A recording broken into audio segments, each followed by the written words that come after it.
Que Dios te bendiga, hermano. Gracias por estar pendiente de estos estudios. Es una gran bendición poder participar de estos mensajes. Todos los lunes, si Dios lo permite, a partir de las 8:30 p.m. hora de Honduras, estaremos transmitiendo estos discipulados por la sana doctrina. Creemos que estamos ya cerca del tiempo de la venida de nuestro Señor Jesús. Los últimos incidentes internacionales simplemente están reforzando lo que ya sabemos, que pronto viene nuestro Señor. La gente se alarma de una manera o de otra y por eso hoy vamos a seguir siempre con la misma línea de los temas del Evangelio.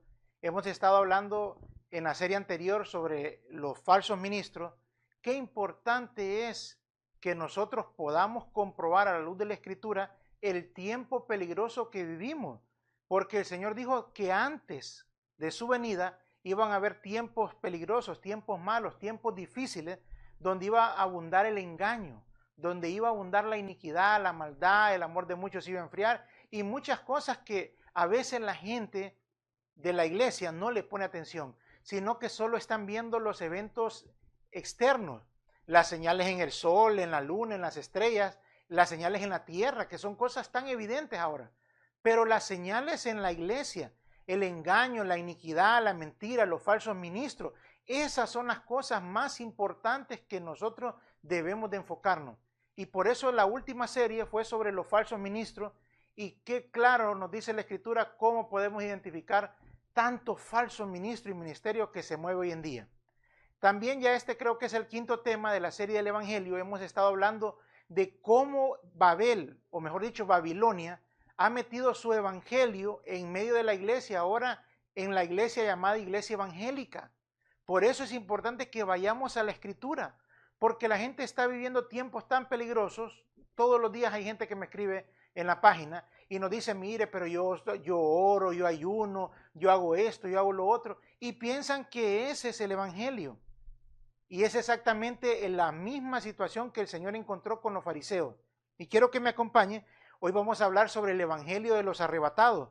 ¿Cuáles son las evidencias, las marcas, digamos las actitudes o las acciones que la Biblia marca que los escogidos van a estar desarrollando para el tiempo de su venida?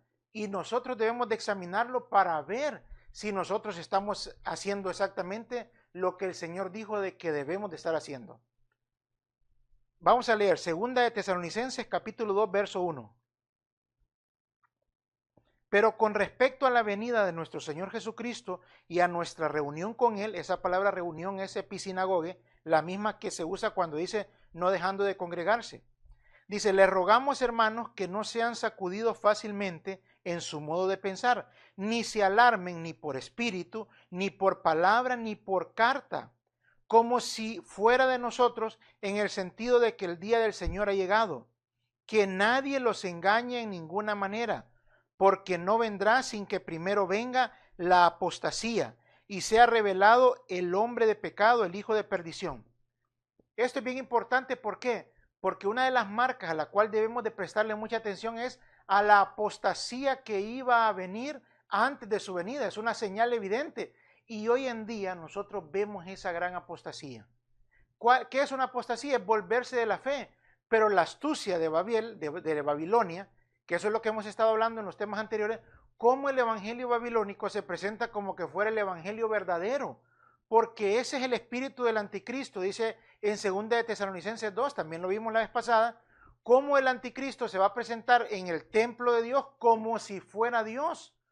Es decir, que el evangelio babilónico se va a presentar como si fuera el evangelio verdadero. Y la astucia es que agarran cosas que son verdad y ahí empiezan a meterlos con cosas que son mentiras. Esa es la misma estrategia que usó la serpiente en el huerto y la misma estrategia que sigue usando el enemigo hasta el día de hoy. Pero muchos no prestan atención a esto que dice, mira el verso 3, que nadie los engañe en ninguna manera. Es decir, pero ¿por qué nos engañan? ¿Por qué podemos estar engañados? Porque no vamos a la Escritura. Y aquí se nos avisa de que va a haber una apostasía que ahora nosotros sí la podemos confirmar. De eso ha sido los últimos 10 lunes, creo yo aproximadamente, que hemos estado tratando sobre los falsos ministerios y el evangelio babilónico. Y vamos a darnos cuenta cómo la Escritura nos dice con claridad cuáles son las marcas de los que queremos ser arrebatados, de los que esperamos ser arrebatados. Porque si yo le pregunto a usted, ¿usted quiere ser arrebatado? Usted va a decir que sí. Tal vez si le pregunto y usted está listo para recibir al Señor, algunos van a decir que sí también. ¿Por qué? Porque muchos piensan, como les están enseñando y no de acuerdo a la Escritura, que van bien.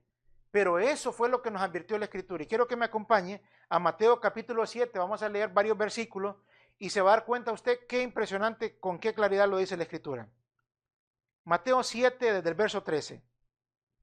Entren por la puerta estrecha, porque ancha es la puerta y amplia es la senda que lleva a la perdición o destrucción. Y muchos son los que entran por ella. Mire, ¿cuántos entran por la senda que va a la perdición? Muchos. Y sigamos leyendo el verso 14. Pero estrecha es la puerta y angosta la senda que lleva a la vida, y pocos son los que la hallan. ¿Cuántos son los que la hallan? Pocos. Mire, cuídense de los falsos profetas que vienen a ustedes con vestidos de oveja, pero por dentro son lobos rapaces. Entonces note ahí, los muchos van por la puerta ancha, por la senda amplia, ¿y cómo van? Perdidos. Pero los pocos van a ser los que van por la puerta estrecha, por la senda angosta, y esos son los salvos. Y ahí se nos advierte en el verso 15, cuídense de los falsos profetas.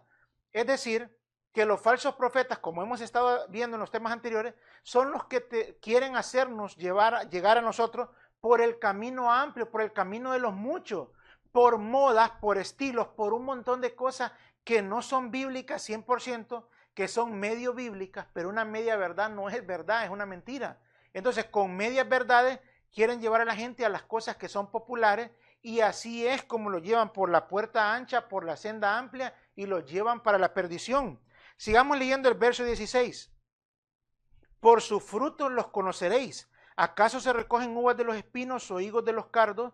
Así todo árbol bueno da frutos buenos, pero el árbol malo da frutos malos. Un árbol bueno no puede producir frutos malos, ni un árbol malo producir frutos buenos. Todo árbol que no da buen fruto es cortado y echado al fuego. ¿Cuáles son esos frutos? La Escritura, mire cómo viene hablando primero del engaño, de la senda amplia o de la senda angosta, cómo viene hablando y después nos advierte de los falsos ministros, y después viene a decir, hey, por sus frutos los conoceréis. Por sus frutos se conoce a un verdadero ministro, y por los frutos que el evangelio produce en uno. Pero serán frutos las prédicas, serán frutos que alguien predique bonito, será fruto que alguien cante bonito, serán frutos que alguien tenga una vida lujosa de riqueza, que sea prosperado según el concepto del mundo, que tenga edificios bonitos, megatemplos. ¿Serán frutos esos? ¿Serán esos los frutos que dice la Escritura? ¿Serán frutos las lenguas, las profecías, las liberaciones? ¿Serán frutos la asistencia, los ayunos, los diezmos? Si usted le pregunta a cualquier cristiano, eso diría que es un buen fruto. Hace poco pusimos una encuesta de qué piensa la gente si es un buen administrador, un pastor, porque tenga el edificio bien cuidado, bien pulido, bien, digamos, limpio o bien moderno, con todas las comodidades. Y sabe usted que un 30% todavía piensa de que así se mide la fidelidad de un ministro, que así se mide si es un ministro verdadero que está manejando bien las ofrendas que recibe del pueblo. Imagínense cómo está la cristiandad. Todavía piensan que el templo es el edificio donde uno se reúne. Pero eso es lo que el Señor nos advirtió. Sigamos leyendo porque ahora ya vamos a ir entrando ya casi al tema. Que recuérdense que vamos a hablar cuáles son las señales de la gente, de los hermanos que realmente se están preparando para el arrebatamiento. Porque una cosa es lo que uno diga, otra cosa es lo que uno desee, pero lo que realmente vale es lo que la Escritura nos enseña. Mire, ahora continuemos con el verso 20, siempre en Mateo 7. Así que por sus frutos los conoceréis. No todo, ahí están, ahí empiezan los frutos. No todo el que me dice Señor, Señor entrará en el reino de los cielos, sino el que hace la voluntad de mi Padre que esté en los cielos. Entonces, ¿cuál es el fruto que el Señor espera de nosotros? Ahí lo dice, el hacer la voluntad de mi Padre que esté en los cielos. No es un asunto de que yo diga Señor, Señor. No es un asunto que yo piense que mi asistencia, que mis servicios, que mis ofrendas, o si algunos todavía engañados, que con los diezmos, que con las primicias. No, eso no dice la Escritura. Vamos a seguir leyendo y se va a sorprender ahora lo que continúa. Recuérdense lo que hablamos de los muchos y de los pocos. Los muchos en la senda amplia y van perdidos por la puerta ancha. Pero mire aquí lo que sucede en el verso 22. Esto es algo que quiero que usted lo pueda ver claramente porque debe de abrirnos los ojos. Sigamos leyendo y dice, muchos me dirán en aquel día. ¿Cuántos le dirán en aquel día, Señor, Señor? Muchos. ¿Quiénes son entonces los engañados? Los muchos, recuérdese, la mayoría. Y mire cómo dice, Señor, Señor, ¿no profetizamos en tu nombre echamos fuera demonios, en tu nombre hicimos muchos milagros? Entonces les declararé, hablando el Señor, jamás los conocí, apártense de mí todos los que practican la iniquidad. Ahora quiero que usted piense un momento y examinemos este versículo. Muchos dirán en aquel día, es decir, en aquel día, ¿en cuál día? Cuando el Señor venga. Cuando vean que no les abren la puerta, cuando vean que no se van a ir, muchos le dirán en aquel día, Señor, Señor. No dice pocos, dice muchos. Pero le quiero decir, aquí no está hablando de los perdidos en el sentido de la gente del mundo y de la gente de la iglesia. No, no, no. Porque usted piensa que una persona, por ejemplo, un ladrón, un narcotraficante, un asesino, va a tener el descaro de ir a decirle al Señor, Señor, pero si en tu nombre profetizamos, si en tu nombre echamos fuera demonios, si en tu nombre hicimos muchos milagros. No, aquí le está hablando a un grupo de religiosos, de los muchos. Por esa es la advertencia que hemos estado estudiando esta semana sobre el evangelio babilónico, porque muchos están en la iglesia, según ellos, muchos están en el evangelio verdadero, pero cuando lleguen aquel día, dice el verso 22, muchos le dirán, Señor, ¿y qué pasó? ¿Por qué no nos llevaste? ¿Por qué no nos abriste la puerta para entrar nosotros al cielo contigo? ¿Qué pasó? Y el Señor les va a decir, no los conocí. ¿Pero cómo que no nos conociste? Imagínense cómo ellos van a reclamar, porque eso revela aquel montón de gente que está ahora llenando muchas iglesias, o lo que ellos llaman iglesias, muchos edificios, muchos que realmente son negocios familiares la mayoría, pero los están llenando masivamente y ellos piensan que van en el evangelio verdadero y les están haciendo creer que se están preparando para la venida del Señor. Es más, les están predicando de la venida del Señor. Les hacen alarde de los eventos que están sucediendo en el Medio Oriente, en el aspecto político, que conocen de política, que conocen de las señales en los cielos y un montón de cosas que van a decir, Señor, pero si en tu nombre profetizábamos, en nuestras congregaciones decíamos, así dice el Señor. En nuestras congregaciones decíamos, a este hijo de hombre el Señor le ha mostrado tales cosas. Y van a decir un montón de cosas y el Señor les va a decir, pero no los conocí. Otros van a llegar, Señor, pero si nosotros teníamos un ministerio de liberación en tu nombre. Nosotros, Señor, cuando predicábamos y ministrábamos liberación, los demonios salían. Pero el Señor les va a decir, pero no los conocí. Y otros van a decir, Señor, pero si nosotros hacíamos cruzadas de milagros. Y la gente se sanaba, la gente corría a la plataforma y el poder del Espíritu van a alegar a ellos que los tocaba y que los sanaba y ese montón de milagros que hicimos entonces. Pero el Señor les declarará, dice verso 23, jamás los conocí. ¿Por qué? Ahí lo dice, apártense de mí los que practican la iniquidad. La gente piensa ahora que los frutos es las profecías, el alarde que hacen de las lenguas, que no es las lenguas en la Biblia, es, hermano, ya lo vamos a estudiar a fondo, son idiomas que el Señor le da dones a alguien, lo vamos a ver a la luz de la Escritura, cómo era señal para el pueblo de Israel. Y aquí habla también de que profetizaban en el nombre del Señor. Ellos piensan que las profecías, como no estaba el canon bíblico, era hablar de parte del Señor misterio. Sí, pero ahora tenemos el canon bíblico y siguen haciendo alarde del don de profecía, de lenguas y de un montón de dones, de liberaciones, de milagros. Por favor, léalo conmigo. Verso 22, muchos me dirán en aquel día. Cuando sea el día del arrebatamiento van a llegar aquellos muchos. Por eso lea ustedes del verso 13 lo que hemos estado leyendo, Mateo 7, cómo el Señor nos muestra los dos grandes grupos, los engañados que son muchos y los pocos que no son engañados y que realmente conocen al Señor, o mejor dicho, que los conoce el Señor, porque el Señor les dice esto, jamás los conocí. Entonces, ¿cuáles son algunas de las iniquidades por las que uno puede darse cuenta de que están engañados muchos?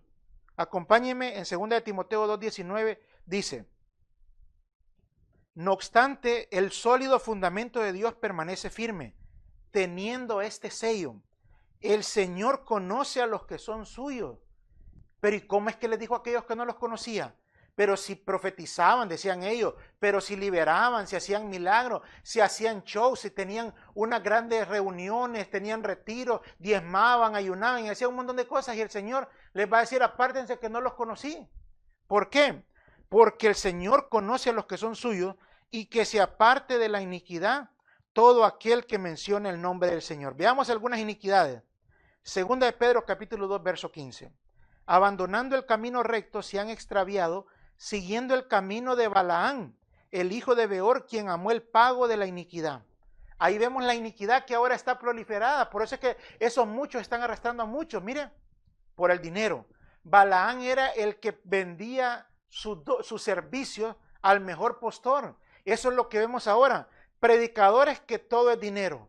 Músicos que todo es dinero. Ministerios que solo son eventos que todo es dinero. Esa es una iniquidad. Es el pago de la iniquidad. Empezar a hacer negocio con los hermanos. Empezar a hacer negocio en la iglesia. Esa es una marca de que no los conoce el Señor y de que no los va al día del arrebatamiento. En aquel día el Señor le va a decir, no los conocí. Pero si predican, profetizan, liberan lo que usted quiera. Por eso es importante que vayamos a la Escritura y no a lo que nosotros pensamos, no a lo que en nuestra mente nos puede parecer que es correcto, que es bíblico, que es santo, que es agradable al Señor. No, la única lámpara que tenemos, la palabra profética más segura, es la Escritura. Veamos otra iniquidad. Hechos capítulo 8, verso 23. Porque veo que estás en hiel de amargura y en cadena de iniquidad. ¿Quién estaba en iniquidad aquí en el Hechos 8? Simón, aquel que había sido mago y supuestamente se convirtió. Y cuando vio que los apóstoles estaban haciendo milagros, imponiendo la mano y que recibían poder del Espíritu, dice, dame a mí también ese poder, y les ofreció dinero. Y Pedro le dijo, que tu plata perezca contigo, porque pensaste que puedes obtener el don de Dios con dinero. Y aquí le dijo, veo que estás en hiel de amargura y en cadenas de iniquidad. Mire cómo el primer punto es los falsos ministros. Pero aquí están los falsos hermanos. ¿Por qué? Porque son aquellos que muestran su iniquidad pretendiendo comprar los favores de Dios con dinero. Si usted piensa que con sus ayunos, que con sus ofrendas, que con sus diezmos, que con sus primicias, que con sus pactos, usted va a recibir un favor de Dios, solo muestra que usted está lleno de iniquidad, en cadena de iniquidad. Y cuando suena la trompeta en aquel día, el Señor le va a decir, no lo conocí. Aunque usted diga, no lo recibo, no lo creo. Es lo que la Biblia dice, aunque nos guste, aunque no, o no nos guste, esa es la verdad. Veamos otro caso de iniquidad. Hechos capítulo 1, verso 18. Este está hablando de Judas Iscariote. Este pues, con el precio de su terrible infamia, la palabra en griego es iniquidad, adquirió un terreno y cayendo de cabeza se reventó por el medio y todas sus entrañas se derramaron. Aquí vemos a otro inicuo. ¿A cuál? A Judas. ¿Y qué era lo que hacía Judas? Sustraía de las ofrendas del dinero que recibía digamos, el Señor. ¿Para qué? Para él, porque era ladrón. Entonces, ¿qué es lo que estamos viendo aquí? Mire, tres iniquidades asociadas con el dinero. Los falsos ministros que todo hacen dinero, los falsos hermanos que pretenden comprar los dones con dinero. Y aquí vemos a Judas, que representa a aquellos que se están aprovechando de las ofrendas. Estos pastores, esto es ministros directamente que reciben ofrendas del pueblo y están, mire, comprando terrenos, es decir, comprando propiedades, haciéndose rico a costilla de los hermanos, a costa de los hermanos. Esa es una iniquidad y por eso en aquel día el Señor les va a decir, no los conocí. Aunque digan lo que digan ahora, aunque vendan como lo vendan el evangelio de la prosperidad, solo a los inicuos van a arrastrar, solo a los que también están llenos de iniquidad. Por eso, si usted se está dando cuenta de estas verdades, si usted lo puede comprobar, porque aquí estamos poniendo las citas para que usted pueda leerlas y ver el contexto para que se dé cuenta con qué claridad la Biblia nos habla de por qué muchos dirán en aquel día, Mateo 7:22, Señor, Señor, ¿y qué pasó? No los conocí, les va a decir el Señor. Miren Mateo 23:28, vemos otros inicuos, dice, y así también ustedes por fuera parecen justos a los hombres, pero por dentro están llenos de hipocresía y de iniquidad. ¿De quién está hablando Mateo 23? Léalo en su casa, todo el capítulo 23. De los hipócritas fariseos. Cómo se presentan a los hombres como justos, con vestidos y con trajes bien bonitos, hablando bonito, que les gusta las sillas primeras, y empiezan a hacer un montón de liturgia porque ellos ayunan, oran, diezman, y se muestran delante de la gente como que son personas santas porque engañan a los ingenuos. Pero el Señor les dice, así ustedes también por fuera parecen justos a los hombres, pero por dentro están llenos de hipocresía y de iniquidad. Es decir, son falsos y están llenos de iniquidad, del deseo del dinero, de querer enriquecerse, y lo evidencian con su vida lujosa a costilla de los hermanos, y están diciendo, no, que no lo engañen, hermano, lo que usted quiera. Aquí le estamos presentando el evangelio tal como la Biblia lo dice para que usted lo pueda comprobar. Es tremendo porque muchos van a ser engañados por la iniquidad de sus ministros, a los que ellos idolatran, o de la iniquidad que ellos mismos han recibido. Pero acuérdese, estamos viendo cuáles son las señales de los que van a ser arrebatados. Y esta era una introducción para que podamos entrar al tema, pero vea qué espantoso es cuando suene aquel día y a esta gente llegue y le diga, Señor, ¿qué pasó? Ni los conocí, les va a decir el Señor. Ahora vamos ya entrando al tema. Quiero que me acompañe a 2 de Timoteo, capítulo 4, verso 7. He peleado la buena batalla, he terminado la carrera, he guardado la fe. En el futuro me está reservada la corona de justicia que el Señor, el juez justo, me entregará en aquel día, y no solo a mí, sino también a todos los que aman su venida. Mire cómo está diciendo el apóstol Pablo aquí. ¿A quién va a dar el Señor eso? ¿Solo a Pablo? No, a todos los que aman su venida. Esto es bien importante que lo veamos en el contexto, porque si yo le pregunto a usted, usted va a decir que usted está amando la venida del Señor. Pero el apóstol Pablo lo muestra. Mire, he peleado la buena batalla. En los temas anteriores hablamos de cómo ser dignos del evangelio verdadero es luchar por el evangelio. No, hay gente todavía hasta el día de hoy que dice, el evangelio no necesita que lo defiendan. Si la Biblia lo dice, Pablo elogia a los filipenses porque les dice, ustedes han participado conmigo en la defensa del evangelio. Hay que defender el evangelio. Por eso Pablo dice, he peleado la buena batalla. Hermano, el verdadero evangelio va a ser resistido, ya dijimos, por el mundo, por la carne y por el diablo. Eso lo puede ver, se lo ruego en los estudios anteriores. Mire cómo dice, he terminado la carrera. ¿Pero cuál carrera? ¿Es su carrera de doctorado, su carrera de licenciatura, su carrera de ingeniería? No, eso estudiamos en el tema anterior, cómo el mundo quiere hacernos a nosotros almas adúlteras, aún en el evangelio. ¿Cómo?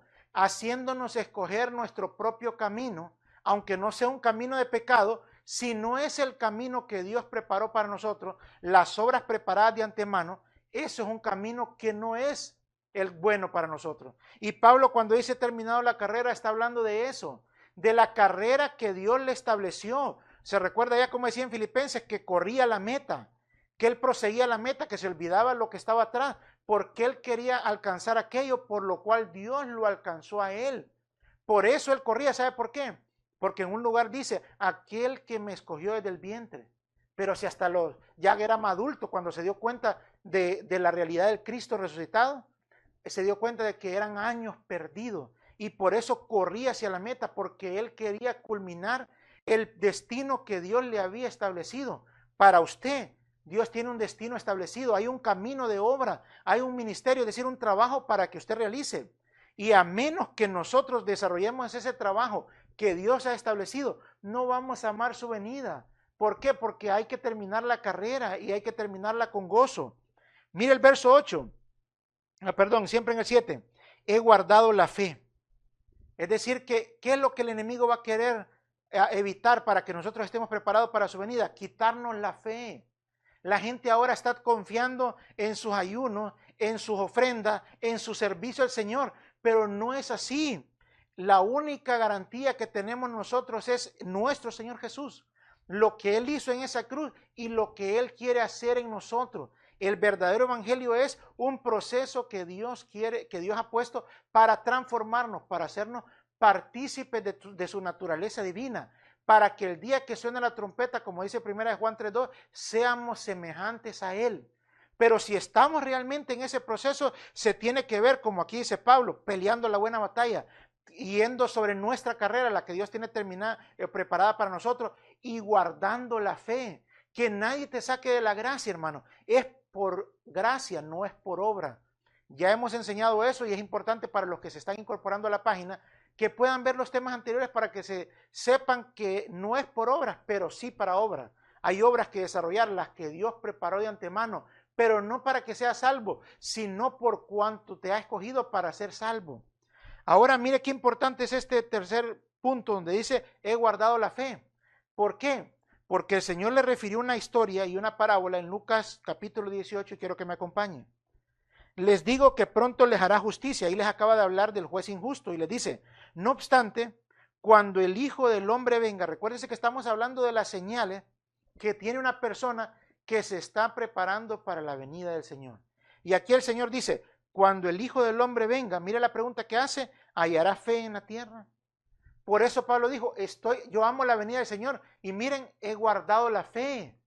¿Por qué? Porque cuando el Hijo del Hombre venga, Él quiere encontrarnos en fe, manteniendo la fe, luchando unánimes por la fe del Evangelio. Pero mire, el Señor cómo explica esto. Esa pregunta que Él hace, ¿hallará fe en la tierra? Y Él la explica. Vamos a leer desde el verso 9 al 14. Dijo también Jesús esta parábola a unos que confiaban en sí mismos como justos y despreciaban a los demás. Dos hombres subieron al templo a orar, uno era fariseo y el otro recaudador de impuestos. El fariseo puesto en pie oraba para sí de esta manera: Dios, te doy gracias porque no soy como los demás hombres, no soy estafador, injusto, adúltero, ni aún como este recaudador de impuestos. Mire, yo ayuno 2 veces por semana, doy el diezmo de todo lo que gano. Imagínese la vida que presenta este fariseo. Cualquiera hoy en día que no conoce el evangelio verdadero diría, qué tremendo ese fariseo, qué tremendo ese pastor. Mire, ayuna 2 veces a la semana, ofrenda, diezma, no es adúltero, es una persona intachable. Pero la clave está que el Señor dijo, hallará fe en la tierra, y Él lo explica. Sigamos leyendo el caso del recaudador de impuestos. Verso 13. Pero el recaudador de impuestos, de pie y a cierta distancia, no quería ni siquiera alzar los ojos al cielo, sino que se golpeaba el pecho diciendo, Dios, ten piedad de mí, pecador. Mire esos dos personajes, uno con una vida religiosa aparentemente de primera, y el otro un hombre pecador terrible. Y el Señor dice en el verso 14, les digo que este descendió a su casa justificado, pero aquel no. Que este cuál, el publicano, el recaudador de impuestos. ¿Pero por qué? Ahí lo explica. Porque todo el que se engrandece será humillado, pero el que se humilla será engrandecido. Es decir, hallará fe en la tierra. ¿Cuál fe el Señor? ¿La fe de los que confían en Él o la fe de los que confían en sí mismos? Y eso es lo que el falso evangelio babilónico, el evangelio babilónico, que es falso, está llevando a la cristiandad. Está llevándolas a confiar en sí mismos. Que la preparación para el arrebatamiento tiene que ver con el servicio que ellos le hacen a su iglesia, a sus pastores, a sus líderes, con los diezmos, con su fidelidad de los diezmos. Escuché a un falso apóstol decirle a la iglesia, o a los hermanos, bueno, digo yo que son hermanos, diciéndole que una de las marcas para ser arrebatado es que son fieles en el diezmo. Porque si no son fieles en el diezmo, entonces no van a ser arrebatados. Imagínense cómo manipulan a la gente. Y hablándoles del mismo arrebatamiento, los están llevando por la senda ancha, por el camino amplio, por el camino de la perdición. Pero aquí el Señor nos muestra en Lucas 18, cuando el Hijo del Hombre venga, ¿qué va a encontrar? Va a encontrar fe, pero ¿cuál fe? ¿La de los que confían en sí mismos o de los que confían en el Señor, que saben que no son dignos, pero se acercan a la misericordia del Señor? Y el Evangelio va a producir en nosotros, hermano, no importa lo que hayamos sido, va a producir en nosotros una transformación y una renovación, y eso es lo que vamos a continuar viendo ahora. Las marcas de una persona que realmente, bíblicamente, se está preparando para la venida del Señor. No importa que sepas los acontecimientos ahora en Medio Oriente, no importa lo que tú sepas, es lo que Dios está haciendo en tu vida. Filipenses capítulo 1, verso 4. Vamos a ver las marcas de los que están siendo preparados para ese día. Orando siempre con gozo en cada una de mis oraciones por todos vosotros. Mire cómo le dice Pablo a los filipenses, por vuestra participación en el Evangelio desde el primer día hasta ahora. Estando convencido precisamente de esto, dice Pablo, que el que comenzó en vosotros la buena obra, la perfeccionará hasta el día de Cristo. Mire cómo Pablo dice, yo estoy convencido de que Dios va a perfeccionar la obra en ustedes, filipenses. ¿Pero por qué? A veces la gente saca ese verso de contexto y dice, mire hermano, el que empezó en nosotros la buena obra la perfeccionará. Sí, pero si la empezó en ti, se va a notar por qué. Aquí lo dice Pablo, miren, es justo que yo sienta esto acerca de todos vosotros, porque os llevo en el corazón, pues tanto en mis prisiones como en la defensa y confirmación del evangelio, todos vosotros sois participantes conmigo de la gracia. Ah, si estás participando en la defensa y confirmación del evangelio, entonces sí estás participando en la gracia. Y entonces sí Dios está perfeccionándote. Esa palabra perfeccionarte es y llevarnos a la madurez. Perfecto en la Biblia es ser maduro. Es decir, si estamos participando, miren, en la defensa, en la confirmación, luchando unánimes por el evangelio, predicando el evangelio, entonces si estamos participando así, Pablo dice, eso es lo que la Escritura dice, entonces podemos estar confiados de que en aquel día vamos a estar perfeccionados. Pero si no se mira ahora ningún perfeccionamiento en ti, no se mira ninguna madurez espiritual, ¿por qué? Porque no estás participando en el evangelio, no estás defendiendo el evangelio, no estás sirviendo para la confirmación del evangelio, no estás luchando por el evangelio verdadero. Entonces, aunque tú pienses que te estás preparando para aquel día, no es así. Sigamos viendo algunas áreas de perfeccionamiento. Juan 17:23. Yo en ellos y tú en mí para que sean perfeccionados en unidad, para que el mundo sepa que tú me enviaste y que los amaste como me has amado a mí. Si usted lee el contexto en Juan 17:22, el Señor les dice, Padre, la gloria que me diste les he dado para que sean uno como tú y yo somos uno. Cuando estamos preparándonos y siendo perfeccionados en la unidad, en este caso, empezamos nosotros a ser uno con nuestros hermanos, a compartir lo que tenemos con los hermanos. Pero piensa usted que es un modelo, esas congregaciones donde los pastores, apóstoles o como les quieran llamar, están enriquecidos, millonarios, se cuentan entre los ricos de una ciudad o de un país y los hermanos allá abajo que ni para el transporte, ni para la comida, ni para los gastos básicos. ¿Es eso estar perfeccionado? No, hermano. Estar perfeccionado es que no hay, como dice en la iglesia al principio, no había entre ellos ningún necesitado, pues abundante gracia había entre todos ellos. Cuando participamos de la gracia, participamos de los sufrimientos, participamos de los padecimientos, participamos también de los bienes que tenemos con nuestros hermanos. Note qué importante es conocer la verdadera doctrina para saber si realmente estamos en el camino de la perfección y estamos siendo perfeccionados y vamos a ser perfeccionados cuando suene la trompeta. Mire 2 Corintios 7:1. Por tanto, amados, teniendo estas promesas, limpiémonos de toda inmundicia de la carne y del espíritu, perfeccionando la santidad en el temor de Dios. ¿Se recuerda que por qué el Señor les va a decir a aquellos de Mateo 7, 22, 23 en adelante? Nunca los conocí, porque apártense de mí, obradores de iniquidad. Pero aquí dice, si nosotros somos conocidos del Señor, que se aparte de iniquidad todo el que menciona el nombre del Señor. Y aquí dice de la forma de ser perfeccionando la santidad, que empezamos a limpiarnos de toda contaminación, de toda iniquidad, que queremos tener una vida limpia y recta. Pero los fariseos piensan y ellos mismos se presentan delante de la gente como una vida limpia y recta, pero ya vimos la iniquidad que tienen.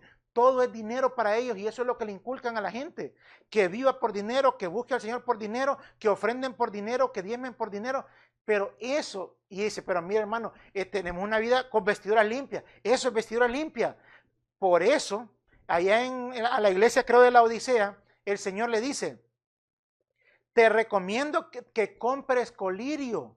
¿Por qué? Para que veas tu desnudez. ¿Cuál desnudez? Porque tú te dices que eres rico, tú te dices que no tienes necesidad de nada, tú te dices que estás bendecido, pero eres un pobre, ciego, desnudo, miserable, le dice. Mire cómo caen en una ceguera por la iniquidad. Pero cuando uno se da cuenta de que no es el dinero, de que el compartir es parte de ser perfeccionados en unidad, empezamos a perfeccionarnos en la santidad, en el temor de Dios, en querer hacer lo que Dios quiere que hagamos, en terminar la carrera que Dios estableció para nosotros, en no andar buscando lo que Dios no nos ha ofrecido. Mire 2 Corintios 12:9. Y Él me ha dicho, te basta mi gracia, pues mi poder se perfecciona en la debilidad. Esto lo podemos utilizar con el guardar la fe. ¿Qué se perfecciona? La fe. ¿Por qué se perfecciona la fe? porque por gracia habéis sido salvos por medio de la fe. Allá se guarda la fe, y aquí Pablo está en una situación de debilidad y el Señor le dice, bástate mi gracia. Es decir, tienes que aprender a recibir mi gracia y mi poder se perfecciona en tu debilidad. Entonces, ¿dónde está el poder del Señor? En la gracia. Por eso la Biblia es, la gracia del Señor sea con ustedes, gracia y paz a vosotros de parte de Dios Padre y nuestro Señor Jesucristo. Creced en la gracia del Señor y empieza siempre las epístolas a hablarnos de la gracia. ¿Por qué? Porque necesitamos crecer en la gracia. Pablo dice en 1 Corintios 15, por la gracia de Dios soy lo que soy. Un ministro, un siervo de Dios, ejemplo para los demás. He trabajado más que todo esto, pero no yo, sino la gracia de Dios en mí.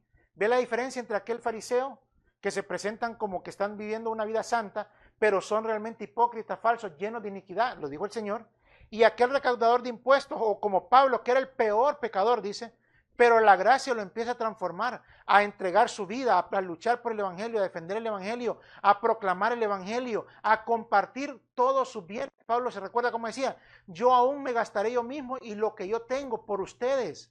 Ese es el Evangelio, esos son los ministros y ese es el ejemplo verdadero que debemos de seguir. Pero algunos quieren ser como sus pastores. ¿Por qué? Porque son empresarios millonarios.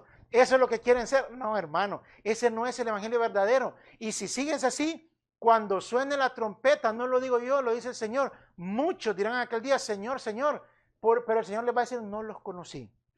Y así usted puede leer cómo tiene que ser perfeccionada en Santiago 2:22 la fe, y cómo en Juan 2:5 tiene que ser perfeccionado el amor, que siempre habla también de las obras que hacemos por nuestros hermanos.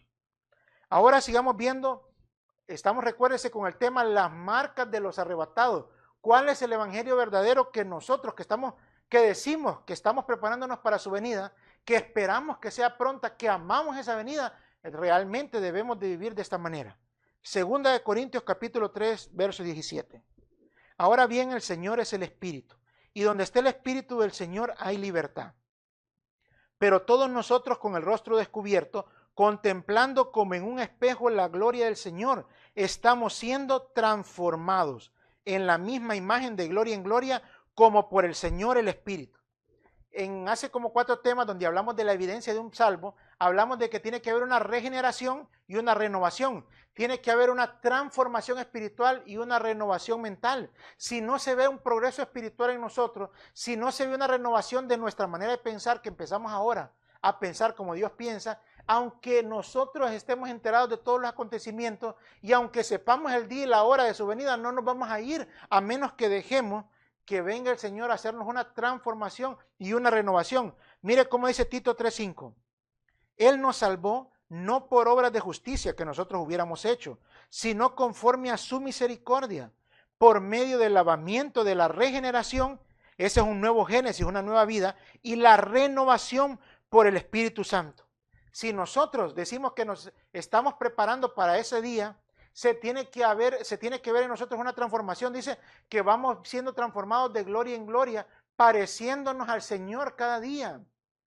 Pero ¿será parecernos al Señor, hermano? Nosotros teniendo una vida de amistad del mundo, de nuestros propios planes, de nuestros propios proyectos, siguiendo hombres fariseos que son millonarios, que ellos dicen que son predicadores del Evangelio. ¿Ese es el ejemplo de nuestro Señor Jesús? ¿Ese es el ejemplo de los apóstoles? ¿Ese es el ejemplo de Pablo y de los otros apóstoles? ¿Esas son las instrucciones que encontramos en la Escritura? ¿Eso es lo que nos prometió el Señor? No, hermano. ¿Pero por qué algunos están engañados? Ya lo explicamos al principio. Porque van por la senda ancha, por la puerta ancha, por la senda amplia, por el camino de la perdición, porque están siendo engañados por lobos vestidos de piel de oveja. Es tremendo eso. Tiene que venir una transformación espiritual y una renovación. Se lo leo rápidamente, siempre en Filipenses 1:9 dice, y esto pido en oración, que el amor de ustedes abunde aún más y más en conocimiento verdadero y en todo discernimiento. Mire cómo es la renovación mental. Produce en nosotros conocimiento verdadero y trae todo discernimiento. Aprendemos nosotros la verdad de la Escritura y no nos van a engañar porque vamos a recibir verdadero discernimiento. ¿Para qué? Ahí lo dice el verso 10, por lo que estamos hablando del tema. A fin de que escojan, es decir, de que aprueben lo mejor, para que sean puros e irreprensibles para el día de Cristo. Entonces, cuando hay una renovación mental en nosotros permanente, cuando nos estamos llenando de conocimiento verdadero, de la sana doctrina, cuando nosotros nos estamos llenando del discernimiento para poder saber lo que es el evangelio babilónico y lo que es el evangelio verdadero, cuando estamos preparándonos porque estamos conociendo la doctrina bíblica, entonces vamos a estar, dice, puros e irreprensibles para su venida. Y aquí dice, se va a evidenciar llenos del fruto de justicia que es por medio de Jesucristo para la gloria y alabanza del Señor. Eso es algo que necesitamos, estar puros e irreprensibles, llenos del fruto de justicia, escogiendo lo mejor, llenos de conocimiento verdadero, llenos de todo discernimiento. Ampliemos un poco más qué es ser puros e irreprensibles, porque uno dice, hermano, yo estoy preparándome para su venida. ¿Y cómo, hermano? Miren, no falto a las reuniones, mira los retiros, estoy ayunando, estoy orando. Ah, ¿eso piensas tú que es prepararse para su venida? Por eso es estos temas, para que veamos lo que la Escritura dice. Hay gente, conozco yo gente, montones, que no faltan a las reuniones, que tienen una vida piadosa, según ellos, el concepto religioso de farisaico, de ayunar hasta 2 veces por semana, de diezmar de todo lo que ganan, pero no entienden la Biblia, no hay renovación espiritual, solo simplemente son loros que repiten las doctrinas de hombres, como los fariseos hacían con sus discípulos. Pero miremos qué dice la Escritura. Puros. Primera de Juan capítulo 3, verso 2. Estamos hablando siempre de la venida del Señor. Amados, ahora somos hijos de Dios y aún no se ha manifestado lo que habremos de ser. Pero sabemos que cuando Cristo se manifieste seremos semejantes a Él, porque lo veremos como Él es. Y uno dice, sí, hermano, cuando venga el Señor lo vamos a ver como Él es, nos estamos preparando. ¿Se está preparando? Si es así, mire cómo dice el verso 3. Y todo el que tiene esta esperanza puesta en Él se purifica así como Él es puro. ¿Y qué es purificarse, hermano? Verso 5. Todo el que practica el pecado practica también la infracción de la ley, pues el pecado es infracción de la ley. Aquí no está hablando de la ley mosaica, hermano. Está hablando de la palabra del Señor. Si nosotros realmente esperamos ese día, cuando seamos transformados, cuando seamos semejantes a Él, el verso 3, 1 Juan 3:3 dice, entonces el que tiene esta esperanza se purifica así como Él es puro. ¿Y qué es eso? Que empezamos a apartarnos del pecado. Se tiene que ver, hermanos, en nosotros una vida que empezamos a salir del pecado. Pero no solo eso, que nos llenamos de conocimiento verdadero. Pero no solo eso, que empezamos a dar fruto. Una vida que es evidente a los demás que estamos siendo transformados, renovados, perfeccionados. Si no se mira eso, podemos creer lo que querramos y simplemente estamos en el engaño de la iniquidad, que fue lo que vimos al principio. ¿Por qué? Porque tenemos una mente en las cosas de la tierra, sobre todo en las cosas del dinero. Veamos ahora lo de irreprensibles. Primera de Corintios capítulo 1, verso 8. El cual también os confirmará hasta el fin, para que seáis irreprensibles en el día de nuestro Señor Jesús. Oiga bien, estamos hablando del día del Señor, del día de Jesucristo, del día de Cristo, cuando el Señor venga. No estamos hablando del día de Jehová, no estamos hablando de la gran tribulación y de los juicios, estamos hablando del arrebatamiento. Y mire, esta palabra irreprensibles en este verso es la Strong G 410 y significa sin reproche, que no tiene de qué ser acusado y encontrado culpable. Es decir, no estamos acusados, siempre vamos a ser por lo falso, por los difamadores, por los calumniadores, por los que van a querer hablar así como hablaron del Señor Jesús, como hablaron de los apóstoles, como hablaron del apóstol Pablo, y como siguen hablando de todos los que ven como una amenaza para esos reinos, para esos imperios, para esos grandes negocios que hacen del evangelio. Que ellos hablen eso no nos interesa. Lo que sí nos interesa es que seamos irreprensibles, que no tengamos de qué ser acusados, es decir, que no se nos acuse, hermano, de estar quebrantando la palabra del Señor, de tener una vida inmoral, de tener una vida adúltera, de tener una vida donde no participamos con nuestros bienes en el Evangelio, de tener una vida de que no estamos defendiendo el Evangelio, de tener una vida de que no estemos enfrentando a los falsos ministros. De eso es lo que tenemos que revisarnos. Pero de que estén hablando de que es que el hermano está dolido, que está aquí, que está allá. Usted, mire, de que hablen del Señor, hablaban que estaba endemoniado, que el Señor era hijo de iniquidad, que los papás de él en adulterio lo habían tenido, y un montón de cosas hablaban de él, que por Belcebú expulsaba fuera a los demonios, y un montón de cosas. ¿Por qué? Porque así siempre son los falsos. Pero de esas acusaciones no se refiere este verso, se refiere de que nosotros tengamos una conducta que sea irreprochable a la luz de la Escritura, a la luz de la doctrina bíblica. Primera de Tesalonicenses 5:23 también habla de ser irreprensible. Y que el mismo Dios de paz os santifique por completo. Y que todo vuestro ser, espíritu, alma y cuerpo sea preservado irreprensible para la venida de nuestro Señor Jesucristo. Fiel es el que os llama, el cual también lo hará. Aquí irreprensible es la Strong G274 y quiere decir sin defecto, sin falta. Esto es tener una conducta ejemplar. Entonces, puros es nuestra condición de nuestro corazón. Nos queremos purificar para el Señor, que no estemos pensando en nosotros, en las cosas del mundo, en la amistad del mundo, porque así como una virgen pura, eso es lo que el Señor quiere para nosotros, como una virgen pura. Entonces tenemos que estar nosotros claros de eso. Entonces le mencionaba que cuando habla de pureza está refiriéndose el Señor a que nosotros tengamos la pureza que tiene una novia con el novio que está esperando para casarse. De eso es lo que nosotros tenemos que preocuparnos. Irreprensibles es, mire, la pureza la conoce el Señor, porque es para con el Señor, pero irreprensibles no está hablando para con el Señor, sino nuestra conducta con los demás, que no tengamos de qué ser acusados, que seamos ejemplo para los demás. Ahora vamos a continuar con Filipenses capítulo 2, verso 14. Filipenses capítulo 2, verso 14. Dice, hagan todas estas cosas sin murmuraciones ni discusiones, para que sean irreprensibles, otra vez irreprensibles, miren, y sencillos, hijos de Dios sin tacha en medio de una generación torcida y perversa, en medio de la cual ustedes resplandecen como luminares en el mundo, sosteniendo firmemente la palabra de vida, a fin de que yo tenga motivo para gloriarme en el día de Cristo. Mire, otra vez estamos hablando de las cosas del día de Cristo. Entonces, esto es bien importante. Entonces, ¿qué es lo que nos está hablando aquí la Escritura? Que tenemos que sostener firmemente la palabra de vida. ¿Pero qué es sostener firmemente? Me gusta mucho porque cuando usted va al griego, la palabra sostener habla de levantarla en alto, pero también entre sus acepciones dice aferrarse. Es maravilloso, ¿por qué? Porque nos habla de las dos facetas de sostener la palabra de vida, es decir, el Evangelio, las palabras de Dios. Mire, la primera es yo me aferro a ella, que mi vida se dirija por la palabra de Dios.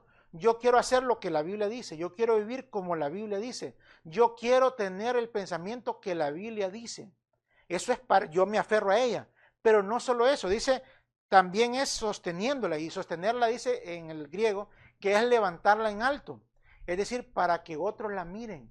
El Evangelio no es un asunto de que yo lo creo nada más, de que yo lo recibo y de que yo lo vivo para mí, no. También tengo que luchar por él, defenderlo, exponerlo, predicarlo, mostrarlo cómo es el Evangelio verdadero. ¿Por qué cree que tenía oposición el Señor Jesús de los fariseos? Porque él enseñaba el Evangelio verdadero y los fariseos una falsedad. ¿Por qué cree que los apóstoles como Pedro, Juan, Jacobo y los otros también sufrieron persecución? Porque ellos exponían el Evangelio verdadero y los religiosos de su momento lo rechazaban.